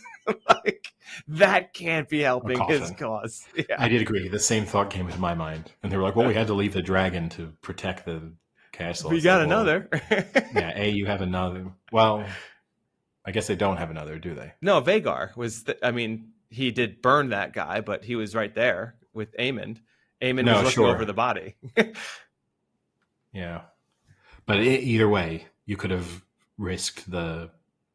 I don't know how long it takes that dragon to fly. Based on that episode covering the distance where the dragon doesn't take a tremendous amount of time, let's say 2 hours. You could have risked the 2 hours it takes for the dragon to get there and back. It took probably days for him in the coffin to get back. Yes. Yeah. Now, and they didn't take him any faster. They took him at the same speed that they dragged a giant dragon's head. Yeah. They were like, let's not get the king. Like, this is going to be a procession, and we want to include the king's semi-rotting corpse as part of that procession. Do you think they stopped off and had made tents for the night multiple times as well? Like that's like a multi-day thing. Yeah, and there's no doctors really readily available. Like, no, couldn't have the doctors meet them halfway. Just no. But yeah, no, I agree. That one bothered me a little bit. I don't love I'm never a fan of dream sequences in shows and movies. I've never been a fan. I know some people really like it. I mean, Sopranos did that a ton, with him and his dream sequence, and people love that. I never liked it. It's not something I think is entertaining. I think it's kind of annoying where it's just just show me what's really happening. I don't need to see what this guy thinks is happening or may not be happening. So those with Damon are, to me, kind of getting stale. I have a feeling the reason they're doing this is because I don't know this because I haven't read them, but I'm assuming in the books, at that point, he probably just disappears for a while, and they don't want to just have a main character disappear and not be in the show for 5 episodes, especially when it's Matt Smith. So instead, they're kind of creating this weird thing going on where he's kind of grappling with reality of what to do. Okay, that's fine, but I don't need half the episode to be him going down on his mother. I agree with you. It feels like a cop-out from a narrative standpoint because it's just a really easy way of, is this real? Is this not? Are we fooling? Which part of this are we supposed to be thinking is real? Could we later reveal that some of it was real that you didn't think was real, and some of the things you thought were real didn't really happen? Yeah. Yes, I hate that kind of stuff. They're trying to show that he's kind of slightly losing his mind. Is that because of the witch? Is it just because he's slightly losing his mind? But you could do that a lot faster. We don't need, I agree with you, it cuts every 10 minutes to a 5 or 6 minute sequence of him trying just being woozy, wandering around the hallway, and then cutting to him mid conversation. Which also is was he conscious when he got into the conversation and then he's drifting off? Or have they just dragged him completely out of it and sat him down at the table, and then suddenly he's like, what? Who are you? It reminds me of, I think it's in the Green Mile when the guy pretends to be like comatose, but then he like wakes up and he's not. And it was like a ploy. That's like what Damon's doing. Pretty much, yeah. But I'll no, tell you, I'll give you a hot take that's circulating the internet now, Eddie, is the witch real? Is that woman real, or is she like a ghost? Because she has yet to ever interact with anyone else but him in every scene. it is true. She's not interacted with anyone else, and she only really appears. And she She says she's a mostly barn appears. owl. Yes. Um. Yeah, I could buy into the idea that it's all just a figment of his imagination, but again, that's just feels like such an easy cop out of Yeah, like, we'll see. But overall, I think pretty good. I the only part that I'm already hesitant about is they've kind of said that episode 4 was the big set piece of the season. So looking forward to these last 3 episodes of the season, because there's only 8 and we have 3 left. I doubt much is going to happen from a war battle progression standpoint. I think it's going to be a lot more of just like people in rooms talking, which is great. And I enjoy that when it's done well, and they've done it well this season. But it does kind of suck when you think about, I have a feeling not much more is going to progress before the season ends. I think like my take, and again, I haven't read the books, so I'm not cheating here, and I haven't read ahead or listened to anyone talking ahead. I think it's going to end on something with Aegon and Aemond, whether Aegon like kind of comes back to it, but then like Aemond like kills him or something, or Aegon just ends up dying and something happens there. I think that's going to be kind of the end of that season for me. oh, can I? Speaking of that kind of plot line, so Sir Kristen Cole, right? He watched the dragons. He knows Yeah, that he knows. he knows basically that the brother intentionally killed the other brother, or attempted to kill the other brother. Why is he the only guy who was watching that? Like, I know most people died, but surely they were all just like watching the dragons, right? So surely everybody else who survived that, of which there are at least a few hundred people, all Yeah. of them are like, hey, he killed his brother. Yeah. Like, Or tried to. yeah, like you'd think as soon as the army gets back, everyone's like, whoa, the crazy thing that happened? That one dragon definitely tried to kill that other dragon, and they were on the same side. Like, Yeah. Maybe, I mean, maybe they just say like, oh, that one dragon was pretty reckless and didn't realize that his brother was right there. But only Kristen Cole knows that guy's a sociopath. So he knew like what he was doing, maybe. But yeah, I agree maybe, with you. There had to be other people that saw that. maybe. But yeah. No, I do think it's good. It's not as frustrating as the first season. It's definitely more enjoyable. Like, I don't feel like I'm watching it as a chore, which I is how do season. love, I also do love the idea that they left us on this last episode where they're just going to try and find slightly random people to ride dragons. I know they won't do this, but I would love for just half the episode to be like a bunch of people lined up in kind of like a jokey sitcom way, like trying to hop on the dragon and just like fucking tossed and like split in half and be like, all right, next. And like someone kind of like they're walking up to like a sign up sheet on like a little table. Kind Yeah, of it's like like, what was that movie with oh, the stupid superhero movie with Janine Garofalo and Ben Stiller. Oh my god, you don't know what I'm talking about? It's no. they had the song the "Hey Now You're an All Star" in it. Uh, oh yeah, I know which the music video Mystery is. Men, Yeah. Mystery Men. I want that scene. Speaking of the random people hopping on the dragons, one of my other takeaways, and I understand why they decided to incorporate more non-white characters. I get it. Like, that doesn't bother me. This is not a Rings of Power rant of like elves shouldn't be black kind of thing. That's not what I'm saying. However, I do think it's the interesting thing to me, right, is in the Game of Thrones universe that we know should come later. Obviously, there aren't black Targaryens, for example, right? Yeah. Does this mean they have to kill off all of the black characters over the course of this show to explain why in the future there are Well, none of the the black? black guys aren't Targaryens; they're But the mixed Valerians. children, right? Or Yes, those two would be. Yeah, yeah, yeah. yeah. They're half Like, Targaryen. they like have to go. Otherwise, Well, there's only 2 of them. for now. But yeah, I don't know. That's just one of those things. And again, I'm not saying in that I don't care. Like I don't want to incorporate, use people from different backgrounds in TV shows. I'm all for it. But yeah. Also, Matt Smith has kind of grown on me in this role too, which I was a little bit off on him. You don't like Matt Smith, or you just didn't like him in this role? No, I like him overall pretty much. Like I enjoyed him as Doctor Who. To be honest with you, you don't see Matt Smith in that many things overall. I have to like him, right? Because he's a Blackburn Rovers supporter, so Wow, really?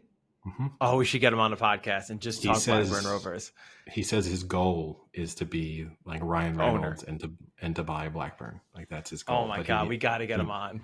And talk nothing about Blackburn about Rovers. His acting career. Nothing.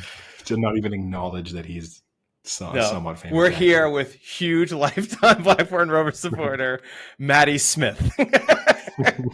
M. Smith. Mr. M. Smith. Yeah. So what do you do when you're not supporting Blackburn? I'm an actor. Oh, really? Anything we've seen you in? But he said that he would obviously need to be a lot wealthier before that would become a realistic possibility. Oh, that's interesting. I like that. I will say I'll give a shout out to one other show that I started watching about 3 episodes in, Presumed Innocent on Apple TV. It's the new Jake Gyllenhaal based off of like a book. I forget what the book's called, probably Presumed Innocent. I think it's pretty good. It's got a little bit, it's like a mix of a like kind of Law and Order procedural show with a detective show with kind of just like a general adult thriller type. I think you'd like it. It's got a lot of things right up your alley. It's got like the procedural aspect of shows that I think you like, where it's like a lot of like going into court and like doing those types of things, but then a little detective style stuff. It's good. I've seen some clips and stuff from it. I'll give it a go because obviously once it's better than the clips make it look. Everything from in the sports world kind of dies down pre Premier League and stuff kicking off pre NFL. I'll have a lot more time to watch sports, so I'll give it a go. I have to admit, I'm not sure Jake Gyllenhaal is a good actor. That would be one of my hotter. So you're anti Gyllenhaal. I was gonna bring this up. It's very decisive split between. I'm not anti Gyllenhaal, but I do think he's overrated as an actor. I think most of the things he's in are not great. I think he's rated.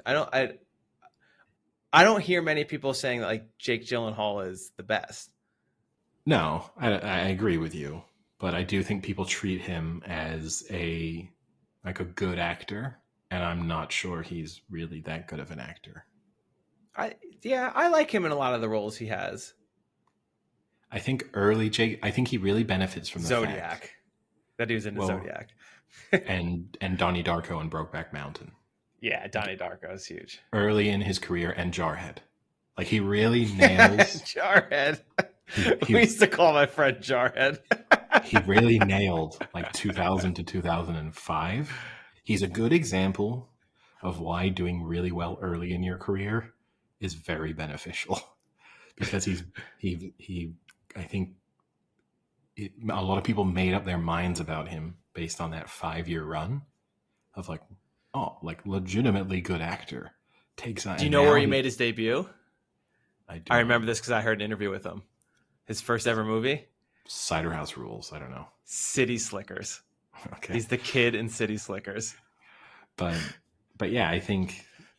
And then since then, he's in a lot of bad movies. He seems to make a lot of decisions based on, I would say, financial reasons, based on some of the things he gets involved in, where you're like, that was never going to be a good project.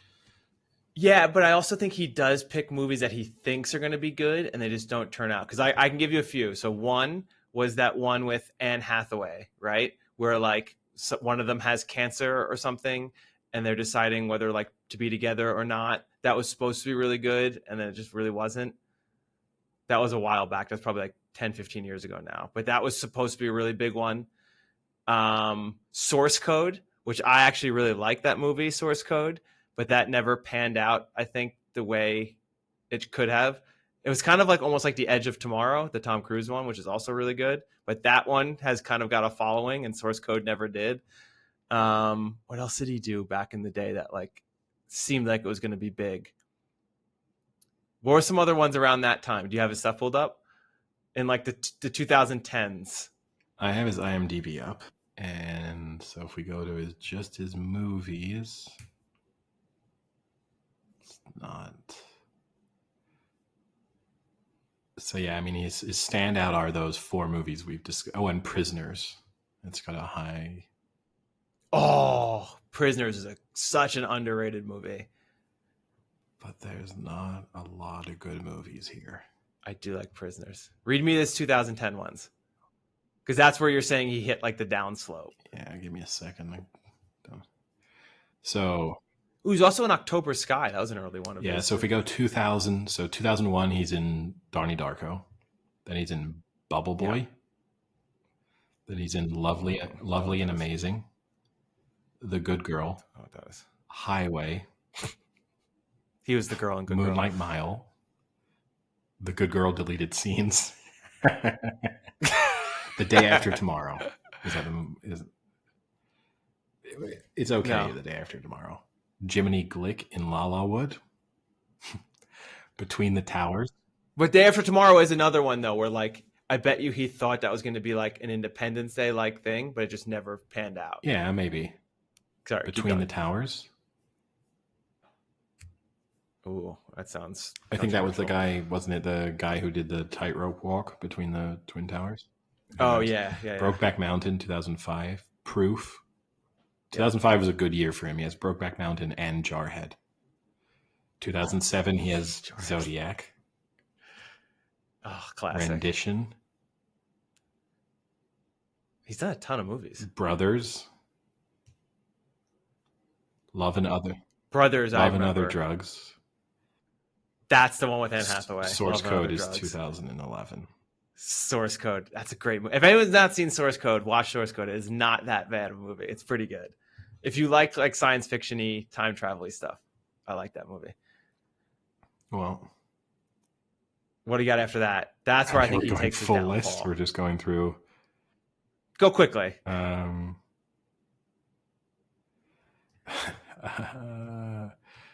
Shoes, Time to Dance. That's a music video. End of Watch. That's a decent movie. Prisoners is good. Enemy. Good. Nah, Nightcrawler, 2014. Nightcrawler's pretty good movie. Accidental Love. Southpaw is okay. It wasn't that good. Everest, not good. No, that wasn't Demolition, not good. I don't know if I've seen that. Nocturnal Animals. That's one he. Oh, that was thought was going to be really good, and it's fine. Yep. Life. Okja. Stronger. Wildlife. Stronger. The Sisters Brothers. Velvet Buzzsaw. Spider-Man Far From Home. Yeah, he was a villain in Spider-Man. Spirit Untamed. I think we can stop. This is a lot of bad movies. It's a lot of bad movies. Yeah, I think he just makes choices that he thinks are going to be good, but don't end up being. Like Nocturnal Animals, that was people thought that was going to be really good. I think it's mostly paychecks, I got to say. But if he doesn't have that run from like 2000 to 2007 or 8, we think of Jake Gyllenhaal as like a C-list, D-list actor. Of like, that guy is a straight to DVD. Like, that's all he does. He did the new Roadhouse, which is supposedly awful. Yeah, I never watched it. But yeah, it's probably enough lists for today. I've never seen Enemy. Well, something for you to watch this weekend then. That's Villanueva. Yeah, maybe I'll watch it this weekend. All right, I guess with that, we'll call it a day. Sounds good. All right, talk to you later. See you. See you.